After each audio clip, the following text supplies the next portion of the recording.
दोस्तों, क्या आप या आपके फैमिली में कोई व्यक्ति डायबिटीज़ से परेशान है और खाना खाते समय एक ही सवाल मन में आता है कि कौन सी चीज़ खाएं और कौन सी चीज़ ना खाएं? दोस्तों, अगर आपके मन में भी ऐसे सवाल बार बार आते हैं तो आज की ये वीडियो आपके लिए है। चलिए दोस्तों, अब जानते हैं डायबिटीज़ मरीज के लिए 5 ऐसी कौन सी दालें हैं जो फ़ायदेमंद हैं और कौन सी दालें ज़्यादा दबाव डालती हैं।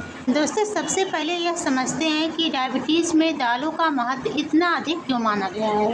दोस्तों, आधुनिक विज्ञान के अनुसार दालों में 3 महत्वपूर्ण चीज़ें होती हैं: प्रोटीन, फाइबर, कॉम्प्लेक्स और कार्बोहाइड्रेट। दोस्तों, ये तीनों मिलकर भोजन के बाद शुगर तेज़ी से बढ़ने से रोकती हैं।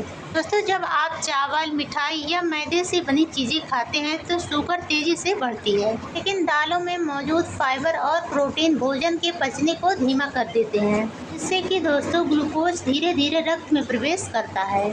इसके बाद अब बात करते हैं कि सबसे पहली और सबसे श्रेष्ठ दाल कौन सी है, तो वो है मूंग की दाल।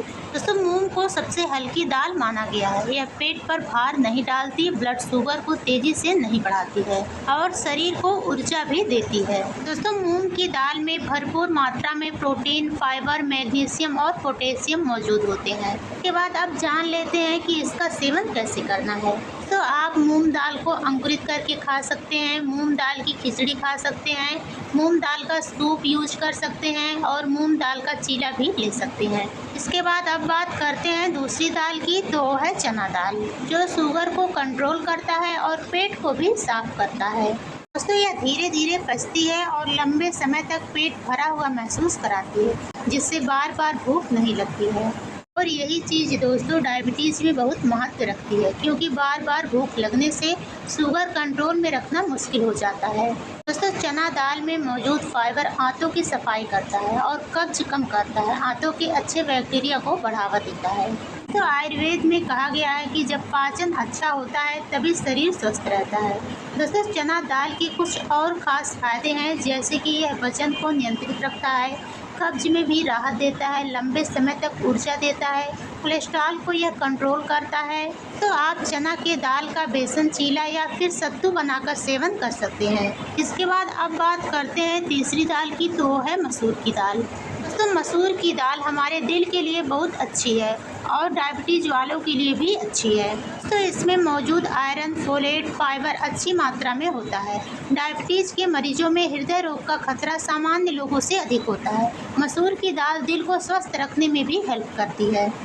इसके बाद अब बात करते हैं चौथी दाल की, तो वो है अरहर की दाल। दोस्तों, अरहर की दाल हमारे शरीर में ऊर्जा लाती है, एनर्जी लाती है और इम्यूनिटी को मजबूत करती है। दोस्तों, भारतीय घरों में सबसे अधिक खाए जाने वाली दालों में से यह एक है। तो यह प्रोटीन का अच्छा सोर्स है, इसमें फाइबर अच्छी मात्रा में होता है और शरीर को लंबे समय तक यह ऊर्जा देती है। इसके बाद अब 5वें नंबर पर आता है मिक्स दाल। दोस्तों, मिक्स दाल सबसे अच्छा विकल्प है। अगर आप वास्तव में अपने भोजन का संतुलन बनाकर रखना चाहते हैं तो सप्ताह में 2 से 3 बार मिश्रित दाल जरूर खाइए, जैसे कि मूंग और मसूर की दाल एक साथ खा सकते हैं और मसूर और अरहर की दाल को एक साथ खा सकते हैं। इससे दोस्तों विभिन्न प्रकार के अमीनो एसिड और पोषण मिल जाता है, जो शरीर को संतुलित पोषण प्रदान करता है। के बाद अब बात करते हैं वो दालों की जो कि आपको सावधानी से खानी है, और वो है उड़द की दाल। दोस्तों, उड़द की दाल जहर नहीं है, लेकिन हर व्यक्ति के लिए उपयोगी भी नहीं है। दोस्तों, आयुर्वेद में उड़द को भारी माना गया है। यह पचने में समय लेती है, जिससे लोगों को गैस, अपच, पेट फूलना, कब्ज की समस्या रहती है। तो उन लोगों को उड़द की दाल सीमित मात्रा में खानी चाहिए। दोस्तों, डायबिटीज के मरीजों में यदि पाचन कमजोर हो तो भारी भोजन परेशानी करता है, इसलिए उड़द का दाल का सेवन कम मात्रा में कीजिए। तो इस तरह का वीडियो देखने के लिए दोस्तों चैनल को सब्सक्राइब, वीडियो को लाइक एंड शेयर करते रहिए। फिर मिलते हैं अगली वीडियो में।